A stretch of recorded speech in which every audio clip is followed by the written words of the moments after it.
Assalamualaikum warahmatullahi wabarakatuh. Alhamdulillah, puji syukur kita panjatkan kehadirat Allah Subhanahu wa taala. Salawat kepada Rasulullah. Allahumma salli ala sayyidina Muhammad wa ala ali sayyidina Muhammad. Pada kesempatan kali ini saya akan mempresentasikan materi tentang konsep pendidikan menurut Al-Qur'an surah At-Tahrim ayat 10 sampai dengan 12. Ayat ini menjelaskan 4 tokoh perempuan yang dijadikan perumpamaan oleh Allah Subhanahu wa taala.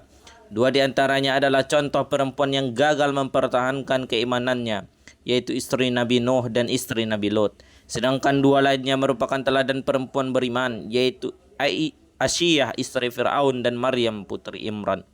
Melalui kisah-kisah ini, Allah mengajarkan bahwa kemuliaan seseorang tidak ditentukan oleh hubungan keluarga atau status sosial, tetapi oleh iman dan ketakwaannya kepada Allah.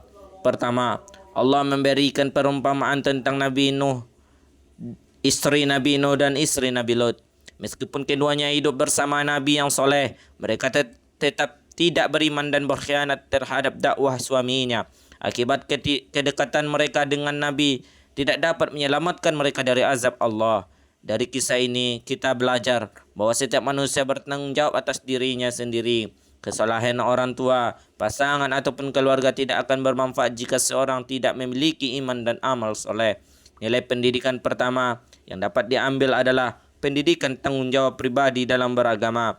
Islam mengajarkan bahwa setiap individu harus membangun keimanan dan ketakwaannya sendiri. Tidak boleh tergantung pada kedudukan, keluarga maupun lingkungan yang baik.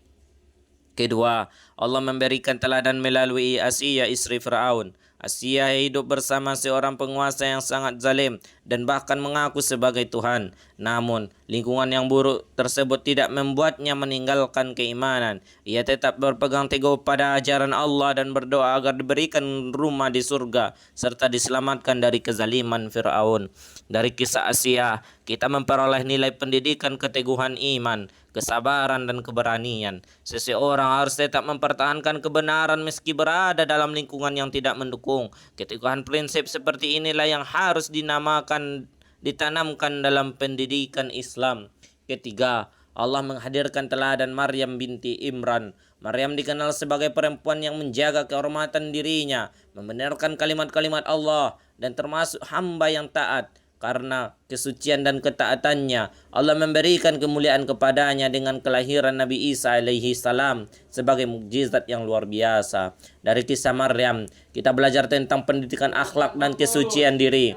Seorang muslim harus menjaga kehormatan, menjauhi perbuatan tercela, serta senantiasa taat kepada Allah dalam setiap keadaan. Nilai ini sangat penting, terutama bagi generasi muda di era modern yang penuh dengan berbagai tantangan moral. Selain itu, Quran surah At-Tahrim ayat 10 sampai 12 juga mengajarkan bahwa keberhasilan pendidikan tidak hanya diukur dari kecerdasan atau status seseorang, tetapi dari kekuatan iman dan akhlaknya. Seorang yang hidup dalam keluarga saleh belum tentu menjadi saleh jika tidak berusaha memperbaiki diri. Sebaliknya, seorang hidup di lingkungan buruk tetap dapat menjadi pribadi yang mulia apabila memiliki iman yang kuat dan selalu mendekatkan diri kepada Allah Subhanahu wa taala.